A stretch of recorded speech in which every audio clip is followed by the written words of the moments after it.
Adapte Normandie, c'est une association loi 1901, reconnue d'utilité publique.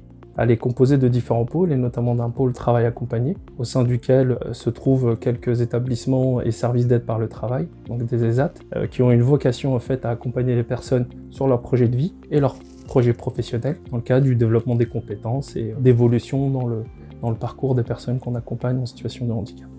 J'ai commencé à chercher du travail en milieu ordinaire, mais comme les entreprises me fermaient les portes, avec les refus que j'ai eus des patrons qui me disaient que je manquais d'expérience professionnelle, je me suis tourné vers l'Adapte. Ils m'ont aidé à trouver du travail.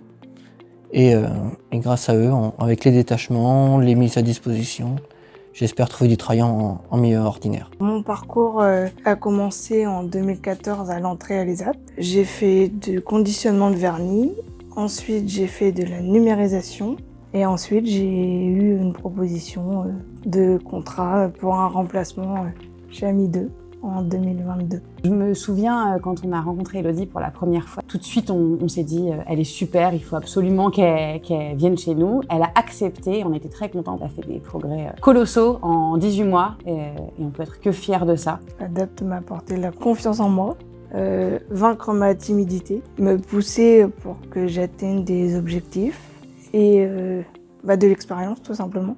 J'ai fait le trophée de la femme où j'ai dû parler de mon parcours, de l'entreprise dans laquelle on travaillait et ensuite qui m'a amené à aller à Paris pour la remise des trophées. C'était une très belle expérience. Quand je suis arrivé à l'ESAT, ils m'ont beaucoup appris à travailler sur l'autonomie. Ils m'ont aidé aussi à avoir un appartement. Nous travaillons avec une équipe pluridisciplinaire sur l'ESAT de Bernay, notamment le SAMSA, la mission locale, Cap Emploi, Pôle Emploi, pour l'orientation éventuellement de profils de candidature, et notamment le SAVS pour ce qui tourne autour du logement, par exemple les recherches d'appartements. Nicolas a un projet en tant qu'animateur en EHPAD, où il a effectué 2 stages cette année. Effectivement, il a pu confirmer son projet professionnel par ce biais, puis également monter en compétences et acquis de nouvelles expériences. Donc j'ai fait un stage ici de 3 semaines, du 6 mars au 24 mars avec Virginie. Quand Nicolas est arrivé en stage, il s'était attaché très rapidement aux résidents et aux professionnels. Mais comme ça, il est très naturel. Ça s'est bien passé. Il savait comment mettre cette barrière et comment prendre un peu de recul sur ça, justement. Et ça, Nicolas, il a très bien compris. Après, c'était aussi lui donner donc des petites choses à faire aussi en autonomie. Nicolas, il arrive à créer du lien avec les résidents et c'est ce qui s'est vu tout au long de son stage et ce qui fait aussi qu'ils se sont attachés à lui. Cette capacité à avoir des relations sociales facilement.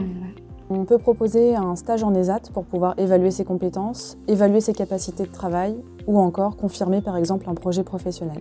Pour pouvoir travailler en ESAT, il suffit que la personne ait une reconnaissance en qualité de travailleur handicapé et qu'elle soit suivie par une SPE, mission locale, Pôle Emploi, Cap Emploi, mais encore par le biais des candidatures spontanées par exemple. La MDPH nous oriente également des profils travailleurs handicapés qui sont issus du milieu protégé.